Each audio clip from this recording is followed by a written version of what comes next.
এবং জিন্নাত ভাই কিছু সাধু মহৎদের থেকে একটা প্রশ্ন নিয়ে এসেছে আমার কাছে। সেই প্রশ্নটিরও জবাব করতে হবে। সূরা ফাতিহার মধ্যে সিরাতাল মুস্তাকিমের কথা বলা হয়েছে। এই পথটা ছাড়াও আরেকটা পথের কথা আল কোরআনে আছে, রাস্তার কথা আছে।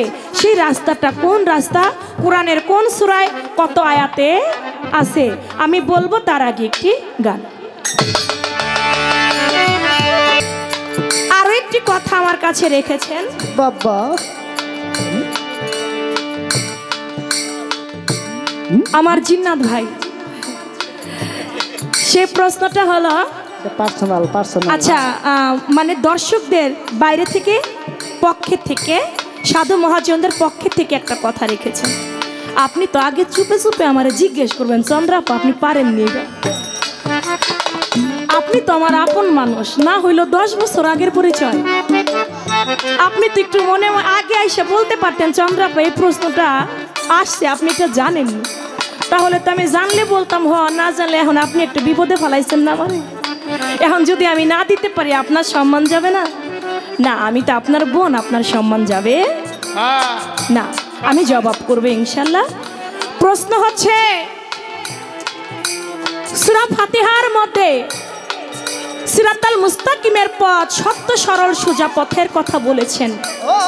কোরআনে আরো একটা জায়গায় এই সোজা রাস্তার কথা বলেছে। কোন রাস্তাটার কথা বলেছে, কোন সূরায় কত আয়াতের মধ্যে বলেছে? সূরা মায়েদা 48 নম্বর আয়াতে। সূরা মায়েদা 48 নং আয়াতের মধ্যে বলেছে, আমি তোমাদের মধ্যে রেখে দিলাম দুটি রাস্তা, একটা হচ্ছে শরীয়ত এবং তরিকতের পথ। এবং শরীয়ত এবং তরিকতের পথ, শরীয়ত হচ্ছে মিনহাজ, তরিকতে মিনহাজ। এই মিনহাজের পথ দিয়ে যারা হাঁটবে তারা কখনো পথ ভ্রষ্ট হবে না। এটা হচ্ছে মিনহাজের পথ, সত্য সরল সোজা পথ। সূরা মায়েদা 48 নম্বর আয়াতের মধ্যে এই মিনহাজের কথা বলা হয়েছে। এটা হচ্ছে সত্য সরল একটা রাস্তা, যে রাস্তা দিয়ে হাঁটলে আমার মাওলাকে অতি সহজেই পাওয়া যাবে। শুনে মনে করলাম যে আমি আপনার সাথে কেমনে পালা করছিলাম, নাকি আমার সাইডাই দিছিলেন। হ্যাঁ, তো আমি ওখানকার মতো গাইলাম পারতাম না। তো যাই হোক, অনেক চমৎকার জবাব করেছেন। ঘটনা হয়েছে গুরু শিষ্যের পালা। যুদ্ধ জিতার সবচাইতে বড় অস্ত্র হইল সৈন্যের মনোবল, আর গুনাহ মাফ করার সবচাইতে বড় অস্ত্র হইল বান্দার চোখের জল। গুরু শিষ্যের পালা কিন্তু চন্দ্র সরকার প্রথম স্টেজে প্রথম গানেই শেষ দিয়ে দিছে। এর জন্য কবি জালালউদ্দিন খাঁ তার গানের মধ্যে লিখছে, গানের ছন্দে মনানন্দে মাথা ঝুলো বসে, বুঝলাম না জীবন্ত মানুষ গায়ক কি বলে। উনি প্রথম স্টেজে দাঁড়িয়ে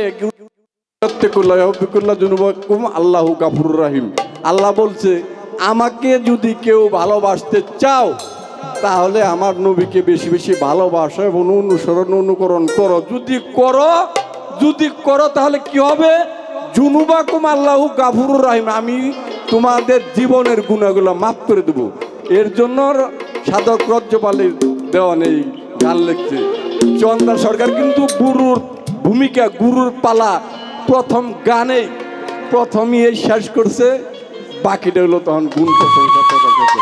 আমি অনেক অনেক অনেক অনেক ধন্যবাদ জানাই চন্দ্র সরকারকে আজকে গুরুর ভূমিকা পালন করার জন্য।